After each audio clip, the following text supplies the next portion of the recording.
Hi, this is Mike from Mike's Unboxing Reviews and How To, and on today's video we're taking a look at a very special case which has been sent to us all the way from Canada from a good friend of the channel, Patrick Lebel. Thank you very much, Patrick. This is the MakerUnit Tiny 8.1 litre ITX 3D printed case. Now this is known as the Little Boy S, not the bomb because that's a bad thing, but this is a PC case. So this has been made up basically of 6 pieces of 3D printed material. It's designed to use less than a kilo of filament. I think it works out somewhere in the region of about 700 grams of filament. Now that you can make changes to it, and it's actually come from somebody called MakerUnit. They've got their own YouTube channel, so I strongly suggest you check out their links, because obviously he's going to have much more in-depth knowledge on this case, because basically he's designed it, printed it, and has done videos on it as well. So I strongly suggest you follow their channel. And also you can go over on some principles as well to get the information. So if you want to print one yourself, you certainly can do. Now I don't have a 3D printer, so I've been relying on Patrick to supply the parts, which he's done very kindly, so thank you very much.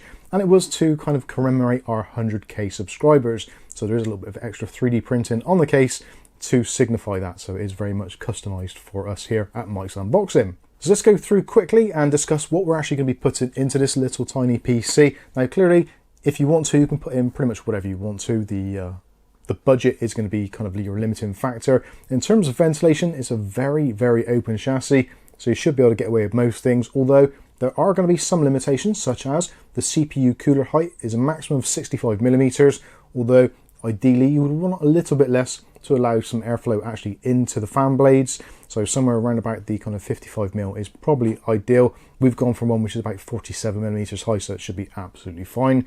When it comes to graphics cards, it will fit a dual slot card up to around about 190 millimeters. Although if you want to install the optional fan on the front and also give yourself a little bit of wiggle room, I would suggest an ITX graphics card of somewhere up to 165 millimeters. Power supply wise, we are limited because obviously the size of the chassis to SFX style power supplies. We're fortunate to have a Thermaltake one on hand, so we'll be using that. We should go through some of the parts. So processor wise, gone with something relatively modest here. So we're looking at the Intel 12400. Gone with the one with integrated graphics, just in case we decide to ditch the graphics card at some point. We can still use it as a standalone PC setup. Shouldn't be a problem. In terms of cooling, a single fan. So we're using the Tough Fan 12 Pro from Thermaltake. Power supply also from Thermaltake. This is the Tough Power GFX 850 watt fully modular power supply. Now I would suggest in this, because of the limited space, potentially a fully modular power supply is going to be your friend here. That way it's going to give you a little bit more wiggle room inside for cable management. When it comes to the motherboard, we're using the ASRock H610M-ITX/AC. So we've got integrated Bluetooth and Wi-Fi. Again, this is going to be absolutely perfect because it's a small form factor board and relatively cost effective for the chip that we're going to be using. Clearly, you can install pretty much anything you want to. Go top of the range if you like. The choice is entirely up to you, but this is what we're actually working with. When it comes to RAM, we've got the Lexar Aries DDR4. This is a 16 gig kit. And graphics card wise, you can probably all groan together at the same time. We're going to be using the MSI Aero ITX. That is the GT 1030. That is going to be somewhat of a placeholder until I actually finalize what I want to do with this. I have been considering an RTX 4060 ITX, but those are still quite expensive for what they actually are. So yeah, that one is on the back burner for now. Potentially we'll find something else, or maybe you've got a suggestion of your own. If you have, let us know in the comments section. So let's take a quick look at the actual case itself, or at least the raw printed materials. Again, this has been done very kindly by Patrick Lebel and has been shipped all the way from sunny Canada. So thank you very much for that. And there is a separate bag here with some fixings, some screws, and also a power button, which is required. Again, everything for this is actually listed out on the MakerUnit website and also on the YouTube channel. Again, if you want to see what is exactly involved in this, please feel free to check that out. But we'll go through the individual components. So as you can see, we're going to lay these out on the desk here.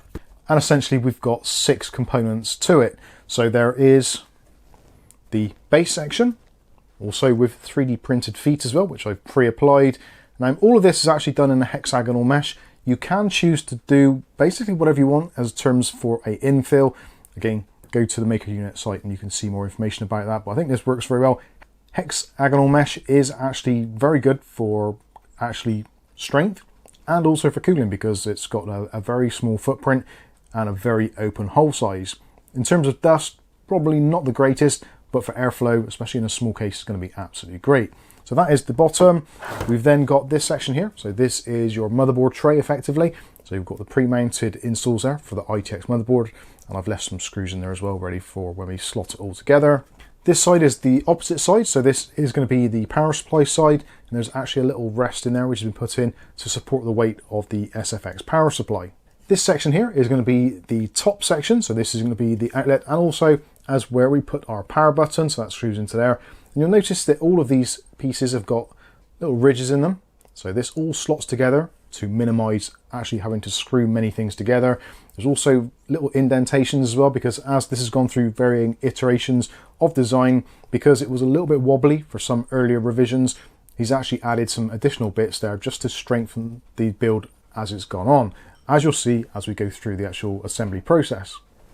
The next panel we're going to look at is the rear I/O. So this section has a cutout or a blanking plate, which is optional. You don't have to print this if you don't want to.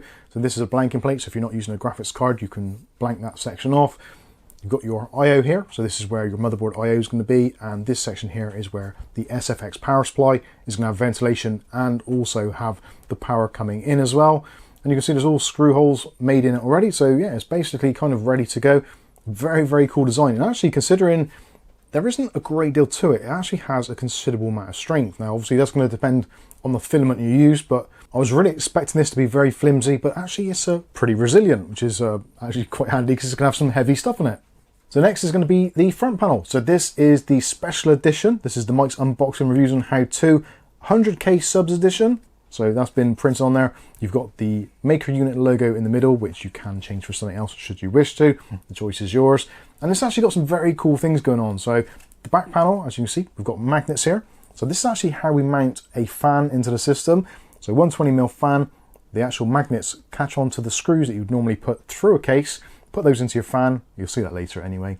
And the other magnets at the top are what hold it in place. Also, there is like a gripper at the bottom, so that slots in. And again, we've got more of these cutouts at the top, which when it's all slotted together, gives you a little bit more of that rigidity. So there you go, there are the parts introduced. I think the best thing to do now is to get this thing assembled, and then we'll do some testing, and then we'll come back with my final thoughts. So starts off, we've got the motherboard mounted into the first section. So we've got our CPU cooler, our RAM is installed, and also our M.2 drive. Now at this point, you're going to be very tempted to carry on and start slotting all the other parts together.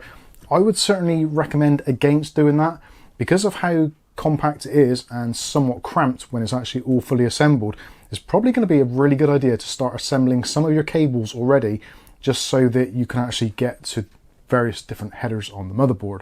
So we've plugged in our CPU cooler already, so that's absolutely fine. So the next thing we're going to do is we're going to plug in our CPU power connection that goes to the power supply. So this is going to be up in the top corner, which is going to be nigh on impossible to get to when it's all assembled without kind of doing some sort of origami with your wrists, which is obviously not a great idea. So we're going to go ahead and plug in this one.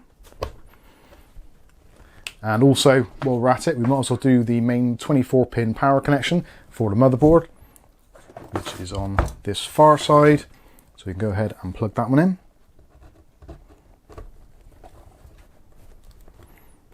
And it's really important to make sure that one clicks into place, because if it doesn't fire up when you turn it on, possibly it's going to be down to that not being fully seated. So do that one, make sure it's fully in. Other things you can do as well, it's probably going to be a good idea as well, because you're going to have your graphics card here, and on this specific motherboard we've got our front panel I/O over in this section here to wire up the power button, the front panel I/O, and potentially if you've got anything else you want to connect up, maybe some USB headers or SATA cables, do those as well so they're trading off. And we're going to install our graphics card as well. When it comes to the power button, so this is a pre-wired button with a nice little clicky section on there. Also, it's illuminated as well. So for this, we've got two cables, one of which is the power switch button, and also we've got the power LED button. So we've got to put that on the tiny little connectors down here. Again, that's going to be really hard to do from an angle, especially when it's slightly dark as well. So we're going to get that installed straight away. So on this board, we're going to be connecting to this section here. So make sure you get the power cable or the connections around the right way. So you want the positive on the left-hand side on this very top one here. So we'll plug that in.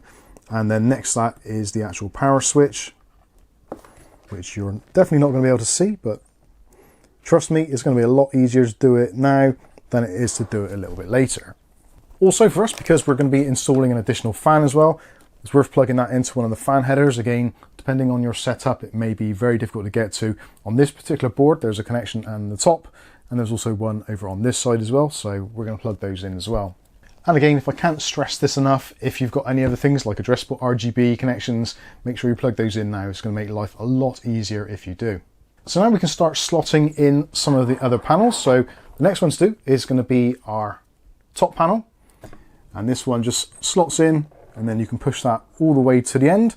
Now it's going to be a little bit wobbly at this time. Don't worry about that. It's going to be fine. It will firm up as we get through to the rest of it. Now you can, if you want to as well, because we've got our power button, we can now go ahead and connect that up. Now this is another one of those rookie errors. Because this has a locking nut, then we're going to have to unplug our connection at the bottom there and take this nut all the way off the end of the cable. Then we want to take this all the way through, and then we can pull that through.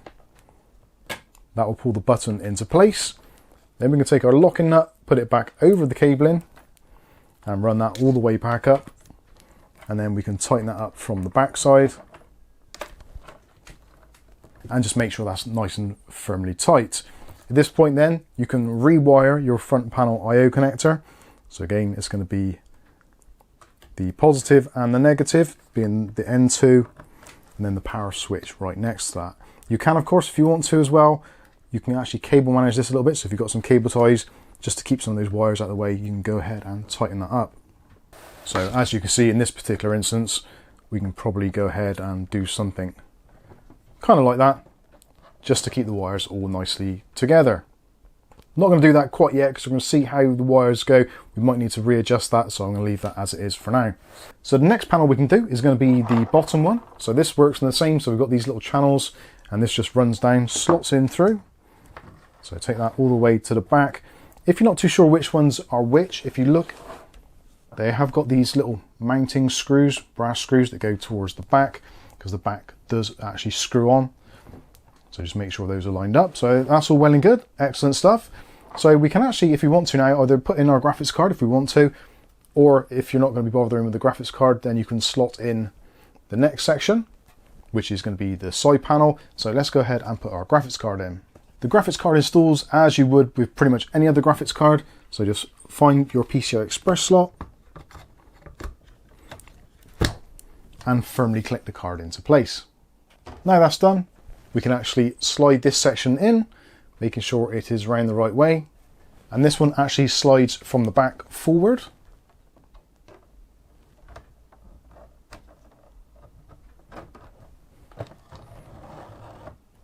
And there we go, we have somewhat of our cube assembled. So now is actually one of the more tricky parts of this entire process, and that is actually getting the back panel on. Because this particular motherboard doesn't have a captive I/O shield, you are doing somewhat of a kind of balancing act, trying to get everything to line up at the same time. But before we do that, we're actually going to attach our SFX power supply to this back panel, and that way, when that's installed, we can slide the whole thing in, and hopefully we should be able to plug in all of our connections. So with the power supply, you want the fan actually facing outward, so it's pulling in nice, cool, fresh air from this outside section. And because it's going to be very close to where the actual CPU cooler is, so if I spin that around, you see, so there's our CPU cooler. So the power supply is going to be somewhere in here, and you don't want the power supply stealing some of the cool fresh air that your CPU cooler fan will possibly need. So we're going to take our power supply and the back panel, and then we can drop through the regular mounting screws through the tiny little holes. I'm going to push one through already just to get things started. And that's pretty much in position. With power supplies, because there is also a little bit of tolerance for the plastics and also sometimes for the power supply itself, I would do the screws up just lightly to begin with, just so you know they're all lined up before you do that final torquing down. Try not to over tighten the screws, they will compress the plastics and you don't want to damage that. So when it's finished, you should be left with something which looks very much like this. So effectively what we're going to be doing next is going to be slotting this in, and also we do need to remove our blanking plate here at the back because we are using a graphics card. There is a screw attached in there. Now again, because if you're doing this for yourself and you're putting it all together for the first time, I would probably suggest watching the actual official video from MakerUnit to begin with, just so you know where everything goes. Put the screws to one side. That way you'll get an idea of what needs to be done. Some of these screw retainers or screw caps, they do need to be actually melted into the plastic. So again, do watch the video and you can see how that is all done. This next part is actually really tricky. It is a little bit of a juggling act to try and get everything lined up. So we're going to do this quite slowly and carefully. It's probably best to have the majority of the weight on the bottom there, so that way things can move around. Hopefully not too much. And what we're going to do is we're going to gently offer up the power supply to the unit and get that most of the way in, and then grab it from the other side just so you can support it, and essentially you're going to want to pull it in towards the rest of the frame. So you're going to get something like that. Now I've got to try and do this with the IO shield in place, and this is a spring-loaded one, and this one is actually padded as well, which is going to add to the complexity of it. So I may end up cutting this from the video and you'll just see the finished result. So we've got 3 of the 4 screws attached, so I'm going to do this last one holding it in place and actually compressing the plastic slightly, because like I said, this IO shield is a little bit on the spongy side and has got somewhat of a tendency to spring out. So once that's in, you can check the rest of the screws. Now this Allen key was 3D printed using the same filament. So this just gives you an idea of how strong this actually is. So these little screws going into the plastic here, this is designed to snap before anything else does. So it's pretty cool.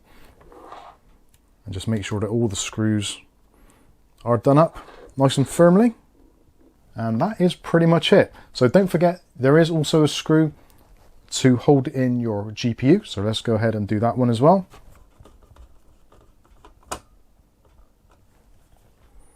And that is much firmer already.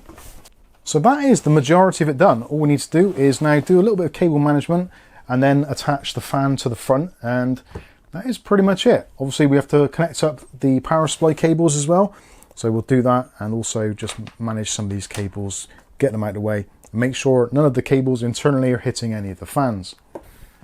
So now with the insides cable managed somewhat, so you can see now, hopefully, I'll try and get some close-ups to this as B-roll so you can see what's going on.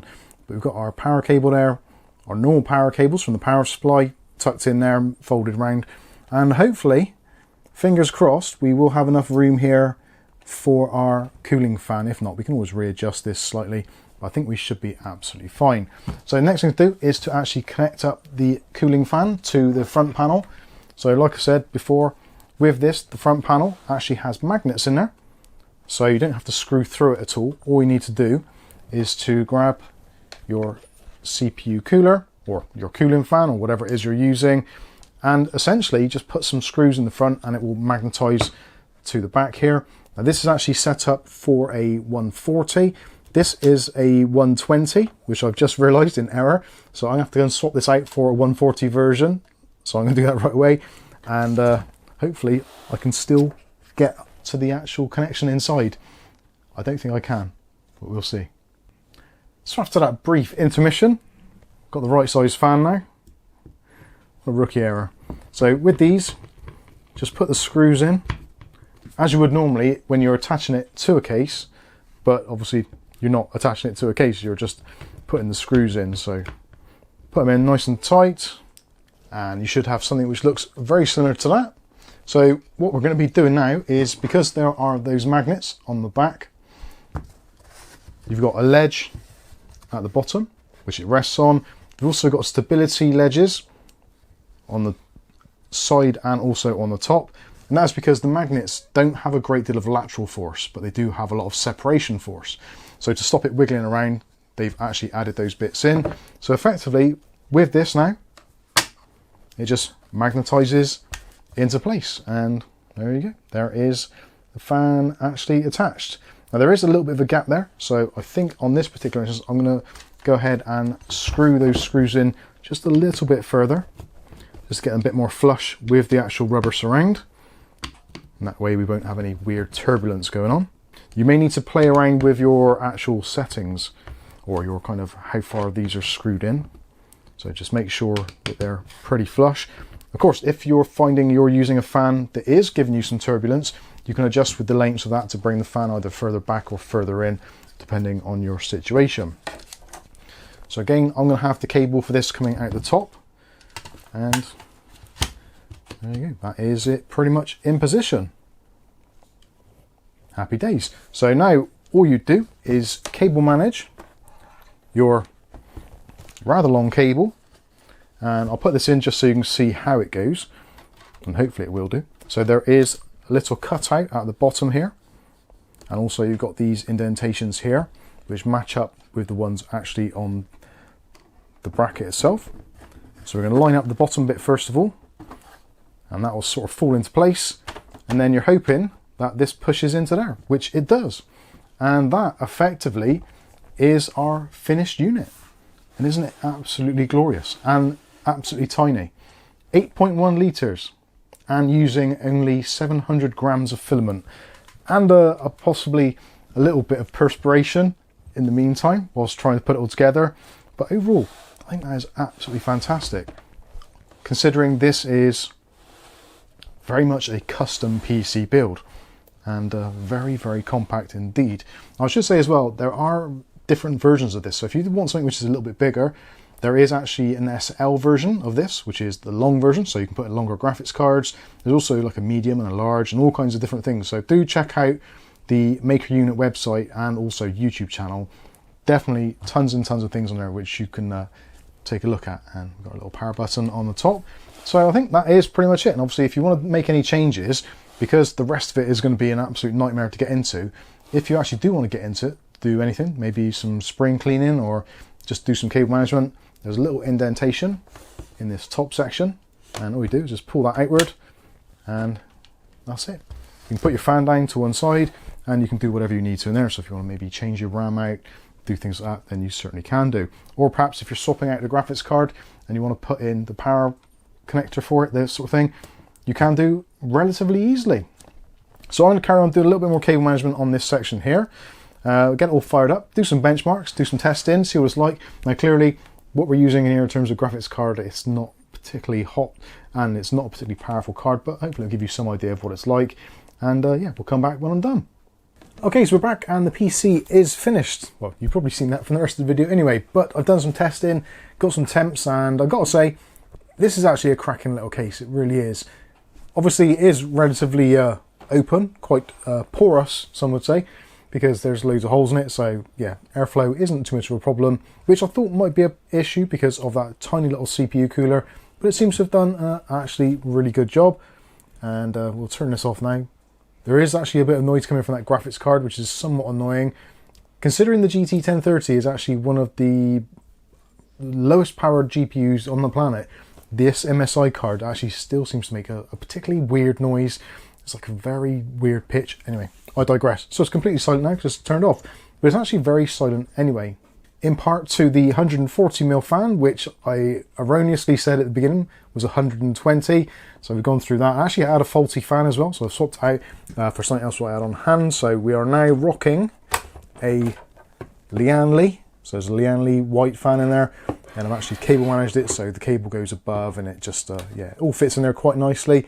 Also as well, you'll probably see for some B-roll, I actually found out that you can take this apart reasonably easily. So if you have this front section off, you can undo the two T10 screws at the back, or hex bolts, and this top section can slide out. You will need to disconnect the power button, but that's okay.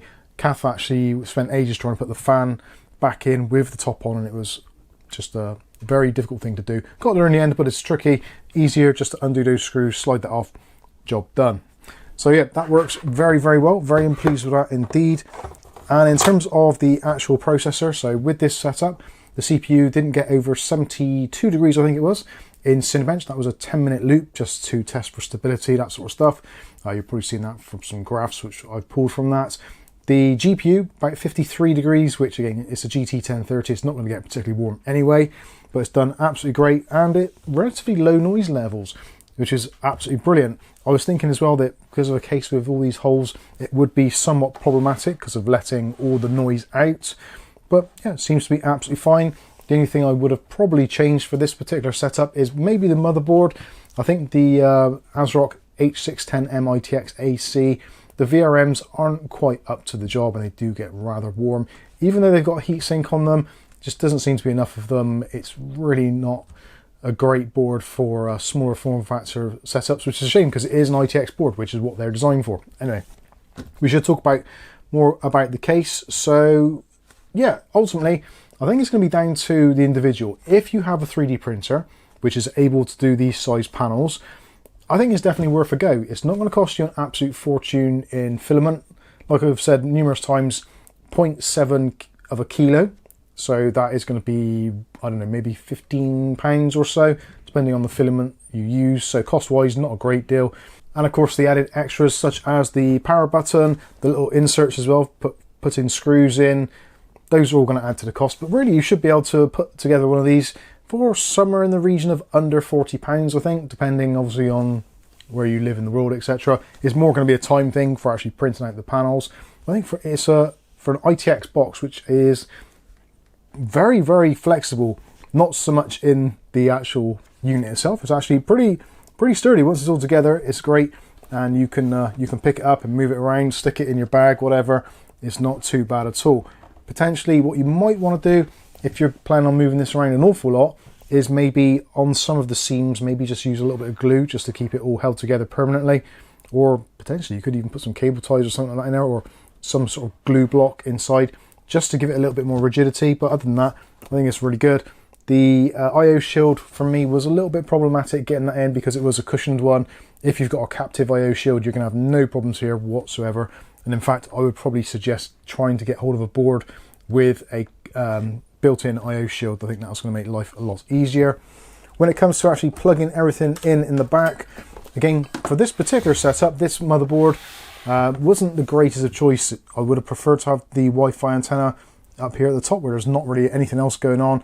It is a little bit of a nightmare trying to get the USBs in, and that is something you will need to consider because there are no front panel USBs. Now, obviously, if you want to, if you're creative, you can add those at a later date somehow, but in terms of USBs, it kind of is whatever your motherboard has got on it, so you do have to bear that in mind.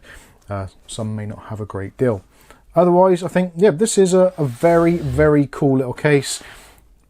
I would possibly suggest adding some foam to the feet on the bottom because they are just plastic. They're absolutely fine and they don't mark or anything like that, and they do seem to absorb vibrations and keeps it steady. I think for some people, actually putting that on there might be beneficial. But yes, there's only so many things I can say positive about this without just this video going on and on. I think it is brilliant, it really is. And the fact that it's got my logo and the 100k subscribers in there is excellent. So I should say again, thanks Patrick for creating this and sending it over to us. It's extremely generous, so thank you very much. And thank you to MakerUnit as well for actually taking the time and going through the process of making these things and actually then allowing other people to download the documentation to print out. I think it's great, and it just keeps on evolving. Newer and newer products coming out, new shapes, new sizes to fit basically whatever you want to do. So yeah, absolutely great stuff. And some of the new technology for actually snapping some of these panels together, it's absolutely phenomenal. It really is.